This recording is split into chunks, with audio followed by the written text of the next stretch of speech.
Good morning student. આપણે chapter 5નું activity 5 આપણે અહીંયા કરવાની છે, બરાબર. હવે ખાલી જગ્યા પૂરો ને તમારા વિશે લખો. હવે તમે માય સેલ્ફ લખ્યો છે નિબંધ, બરાબર. એના આધારે તમારે અહીંયા પૂરવાનું છે. તમને અહીંયા કાઉન્સમાં શબ્દો પણ આપેલા છે, એને જોઈને તમારે ધ્યાન રાખીને અહીંયા તમારે આ ખાલી જગ્યા પૂરવાની છે. હવે અહીંયા પહેલું છે આઈ એમ અ બોય અને ગર્લ. એમાંથી તમારે કોઈ પણ લખવાનું. જો તમે છોકરો હોય તો તમારે બોય લખવાનું, ને છોકરી હોય તો તમે અહીંયા ગર્લ લખવાનું છે. માય નેમ ઇઝ, અહીંયા તમારે તમારું નામ લખવાનું છે. તમારું જે નામ હશે એ નામ તમારે અહીંયા લખવાનું છે. પછી આઈ હેવ અ ટુ, શું આવશે? Eyes. I have to eyes. જો અહીંયા તમને આઈઝનું સ્પેલિંગ આપેલો જ છે. I have to eyes. પછી આઈ હેવ ટુ ઇયર્સ, અહીંયા આવશે ઇયર્સ. પછી આઈ હેવ ટુ હેન્ડ, અહીંયા હેન્ડનું સ્પેલિંગ પણ તમને અહીંયા આપેલું છે, તો તમારે અહીંયા હેન્ડ લખવાનું છે. એન્ડ ટુ લેગ, લેગનું સ્પેલિંગ પણ આપેલું છે, એટલે અહીંયા લેગ લખવાનું. પછી આઈ હેવ વન નોઝ, બરાબર. તો આઈ હેવ નોઝ અહીંયા આવશે. પછી આઈ હેવ વન હેડ, એનો સ્પેલિંગ અહીંયા લખવાનો છે તમારે. એટલે મારી પાસે બે આંખો, બે કાન, બે હાથ અને બે પગ છે. મારી પાસે એક નાક અને એક માથું છે, એવું એનું થશે. પછી ધીસ ઇઝ માય, અહીંયા ચિત્ર આપેલું છે, એનું સ્પેલિંગ લખવાનું છે. This is my cap, CAP cap, અહીંયા તમારે સ્પેલિંગ લખવાનું. પછી ધીસ ઇઝ માય ફ્રેન્ડ, અહીં તમારા ફ્રેન્ડનું નામ લખવાનું છે. જો તમારી ફ્રેન્ડ છોકરી હશે તો તમારે અહીંયા સી લખવાનું, છોકરો હોય તો તમારે અહીંયા હી લખવાનું છે, બરાબર. અહીંયા હી સીમાંથી. This is my school, this is my school, અહીંયા માય આવશે. The name of the school is સ્વનિર્ભર પ્રાથમિક શાળા, સ્કૂલ, બરાબર. અહીં તમારે સ્વનિર્ભર પ્રાથમિક સ્કૂલ એવું તમારે લખવાનું છે. સ્વનિર્ભર લખશો તોય ચાલશે. ધીસ ઇઝ માય ક્લાસરૂમ, અહીંયા માય આવશે. ધીસ ઇઝ માય ક્લાસરૂમ, આ મારો ક્લાસરૂમ છે. હવે એક્ટિવિટી 6, એ ઉદાહરણ આપ્યા પ્રમાણે તમારે વાક્ય બનાવવાના છે. જો તમને ઉદાહરણ એક સમજાવું, યુ, સંજના અને આઈસ્ક્રીમ, આ 3 શબ્દો તમને આપેલા છે, એના તમારે વાક્ય બનાવવાના છે. You are Sanjana, you are Sanjana, you જોડે હંમેશા આર આવે અને નામ લખવાનું છે પાછળ, તો યુ આર સંજના એવું વાક્ય થયું. પછી યુ જોડે હેવ હેઝમાંથી શું આવશે? હેવ આવશે, બરાબર. હેવ હેઝમાંથી શું આવશે? હેવ આવે, એટલે યુ હેવ એન આઈસ્ક્રીમ. શું આવશે? You have an ice cream. This is your ice cream. હવે યુ છે તો યુનું યોર્સ થશે, માલિકી દર્શક યોર થશે. યુનું, ધીસ ઇઝ યોર આઈસ્ક્રીમ, આ તમારી આઈસ્ક્રીમ છે, તમારી પાસે આઈસ્ક્રીમ છે, આ તમારી આઈસ્ક્રીમ છે, એવું વાક્ય થશે. હવે એ બીજું ઉદાહરણ છે, જુઓ. સી, રેહાના અને બેગ, આ 3 વાક્ય આપેલા છે. તો સી ઇઝ રેહાના, પછી થશે she has a bag, C છે એટલે હેઝ આવશે. This is her bag, C એટલે હર આવશે, બરાબર. હવે અહીંયા નીચે જુઓ, આપણે અહીંયા વાક્ય બનાવવાના છે. તો હી, રણબીર અને બોલ આપેલું છે, તો હી, તો અહીંયા વાક્ય બનશે હી જોડે શું આવશે? ઇઝ આવશે. હી ઇઝ રણબીર, શું બનશે? રણબીર. પછી બીજું વાક્ય બનશે હી, તો એની જોડે શું આવશે? હેઝ. હી હેઝ અ બોલ, હી હેઝ અ બોલ, આ બીજું વાક્ય બનશે. ત્રીજું વાક્ય બનાવવાનું છે ધીસ, એટલે ધીસ ઇઝ, હીઝ છે એટલે શું બનશે? હી છે એટલે શું થશે? હીઝ થશે. હીઝ બોલ, બરાબર. આ ત્રીજું વાક્ય. એટલે તમારે હેવ હેઝ અને આઈનું માય, યુનું યોર, એ બધું તમે શીખ્યા છો, એને ધ્યાનમાં રાખીને આ 3 વાક્ય બનાવવાના છે. હવે આ સીનું તો તમને અહીં ઉપર મેં સમજાવ્યું એ રીતે તમારે સીનું તમારે જાતે બનાવવાનું છે. સી, મિતા અને બુક, આ શબ્દનું તમારે જાતે કરવાનું છે, બરાબર. એવી રીતે યુ, રામ અને પેન, આ વાક્ય પણ અહીંયા તમને મેં સમજાવી દીધું, એટલે તમારે અહીંયા આનું પણ તમારે જાતે કરવાનું છે. હવે આઈનું છે, હું તમને બતાવું છું. તો આઈ છે તો આઈની જોડે શું આવે? એમ આવે. ક્રિયાપદ શું આવશે? એમ. આઈ એમ રહીમ, શું થશે? રહીમ.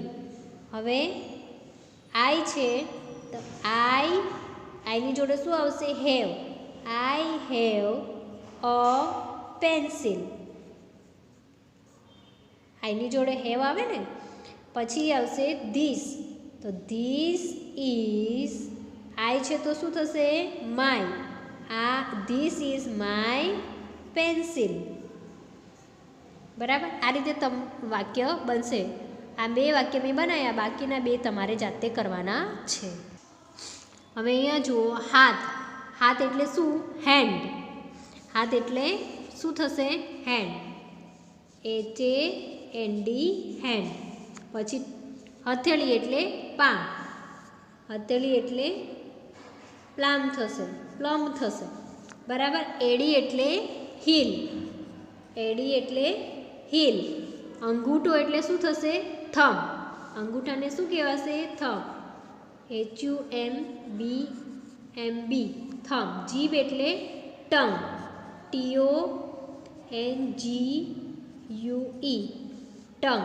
આંખ એટલે આઈ. ઘૂંટણ એટલે ની. ઘૂંટણ એટલે નીઝ. વાળ એટલે હેર. પેટ એટલે સ્ટમક.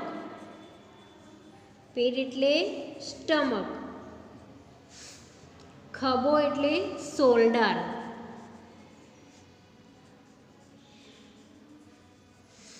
કોણી એટલે શું થશે?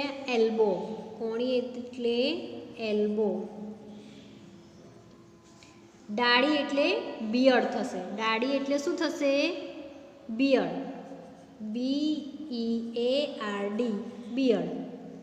બરાબર. તો આ રીતે તમારે આ શબ્દો લખવાના અને મોઢે કરવાના. આ શબ્દો તમારે નોટમાં લખવાના પણ છે. આ બધા જેટલા છે એટલા 12 શબ્દો તમારે નોટમાં પણ લખવાના છે. હવે અહીંયા જુઓ, હેવ હેઝથી ખાલી જગ્યા પૂરવાની છે.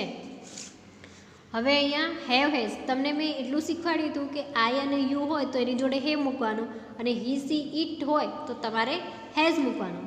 અહીંયા ધે આપેલું છે અને બીજો એક શબ્દ છે વી. તો ધે અને વી, ધે એટલે તેઓ અને વી એટલે અમે. તો ધે અને વી જોડે પણ શું આવશે? હેવ આવશે. તો અહીંયા પહેલી ખાલી જગ્યામાં આવશે they have a big house. She has many dresses. Ramesh નામ છે, છોકરો છે, તો એનું થશે હી. તો હી જોડે હંમેશા હેઝ આવે, એટલે Ramesh has a story book. I જોડે શું આવે? હેવ. તો I have a chocolate. You have my pen. He has a pet dog. It has beautiful feathers. Feathers એટલે પીછા. We all એટલે અમે બધા. We all have English book. અમારી બધા પાસે ઇંગ્લિશ બુક છે. મોહન એન્ડ રામ. હવે અહીંયા 2 વ્યક્તિઓ છે, મોહન એન્ડ રામ. તો 2 વ્યક્તિઓ હોય એટલે ધે થઈ જાય. બરાબર. તો અહીંયા આવશે have. Have a new bag. This puppy. અહીંયા આવશે હેઝ. ધીસ પપ્પી એટલે આ કૂતરાનું બચ્ચું. A small tail. આ કૂતરાના બચ્ચાની પૂંછડી નાની છે. આ રીતે ખાલી જગ્યા તમારે સ્વાધ્યાય પોથીમાં પૂરવાની છે, અને આ ખાલી જગ્યા પણ તમારે નોટમાં લખવાની છે. તમારે નોટમાં આ શરીરના અંગોનો સ્પેલિંગ અને આ હેવ હેઝવાળી ખાલી જગ્યા નોટમાં લખવાની છે, અને તૈયાર પણ કરવાની છે, યાદ પણ કરવાનું છે. ખાલી જગ્યા પૂરો અને તમારા ક્લાસરૂમ વિશે લખો. હવે તમારે અહીંયા લખવાનું છે my classroom is big and small. તો તમારે 2માંથી 1 લખવાનું. તો અહીંયા શું આવશે? બિગ આવશે. તો ખાલી જગ્યામાં તમારે બિગ લખવાનું છે. ધેર ઇઝ અ ખાલી જગ્યા ઇન માય ક્લાસરૂમ. તો તમને અહીંયા 3 શબ્દો આપેલા છે. તો તમારા ક્લાસમાં શું છે? Black board. તો પહેલી ખાલી જગ્યામાં તમારે બ્લેક બોર્ડ લખવાનું છે. અહીંયા શું લખવાનું છે? Black board. બરાબર. પછી it is also four. It is also four. અને 4 શું છે? 4 વિન્ડો. 4 વિન્ડો છે. શું છે? Window. It is also has 4 અને 4 બારીઓ પણ છે. એન્ડ 1 ખાલી જગ્યા. એન્ડ 1 ખાલી જગ્યા. તો શું છે? ડોર. ડોર એટલે દરવાજો. અને એક દરવાજો છે. Our teacher has. Teacher use ખાલી જગ્યા ટુ રાઇટ. ટીચર લખવા માટે શેનો ઉપયોગ કરે? તો અહીંયા 2 શબ્દ આપેલા. ચોક. શેનો આવશે? ચોકનો. લખવા માટે ચોકનો ઉપયોગ કરે છે ને ટીચર, તો તમારે અહીંયા ચોક લખવાનું. To write on the blackboard. And uh ખાલી જગ્યા થ્રુ રબ. શું? રબ કરવા માટે એટલે ભૂસવા માટે શું ને શેનો ઉપયોગ કરે? તો ડસ્ટર. તો અહીંયા તમારે આવશે ડસ્ટર. પછી આગળ ખાલી જગ્યા વી keep your classroom. V keep your classroom clean કે ડર્ટી? તો તમારો ક્લાસરૂમ તમારે કેવું રાખવાનું? ચોખ્ખો રાખવાનો એટલે ક્લીન. અહીંયા આવશે ક્લીન. વી કીપ ખાલી જગ્યા ઇન ધ ક્લાસરૂમ. નોઝ કે સાયલેન્સ? તો તમારે કેવું રાખવાનું? શાંત. સાયલેન્સ એટલે શાંત. તો અહીંયા તમારે લખવાનું સાયલેન્ટ. બરાબર. આ રીતે તમારે ખાલી જગ્યા પૂરવાની છે. આ તમારે નોટમાં નથી લખવાની, તમારે સ્વાધ્યાય પોથીમાં જ લખવાની છે. હવે ખાલી જગ્યા પૂરો ને તમારા કુટુંબ વિશે લખવાનું છે. હવે ધેર આર ખાલી જગ્યા મેમ્બર ઇન માય ફેમિલી. તમારા કુટુંબમાં જેટલા મેમ્બર હશે એટલા તમારે અહીંયા લખવાના છે. 7, 6 જે હશે તે લખવાના. હવે my family is big and small એમાંથી લખવાનું છે.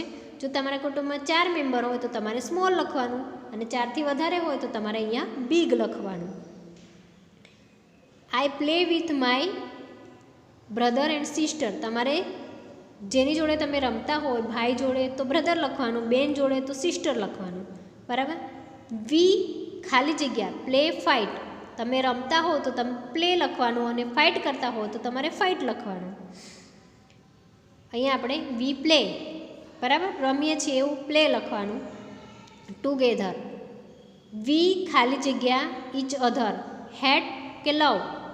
હેટ એટલે તિરસ્કાર અને લવ એટલે પ્યાર. મને મારી ફેમિલી ગમે છે, મને બધા વહાલા છે. તો વી લવ ઇચ અધર. મને બધા વહાલા છે. તો અહીંયા આવશે લવ. બરાબર. તો આ રીતે તમારે સ્વાધ્યાય પોથી પૂરી દેવાની છે. હવે નેક્સ્ટ ટાઈમ આપણે છઠ્ઠો પાઠ બનાવીશું. બરાબર. નોટમાં તમારે આ હેવ્સવાળી અને આ શરીરના અંગોવાળો સ્પેલિંગો લખવાના છે. Okay, bye bye.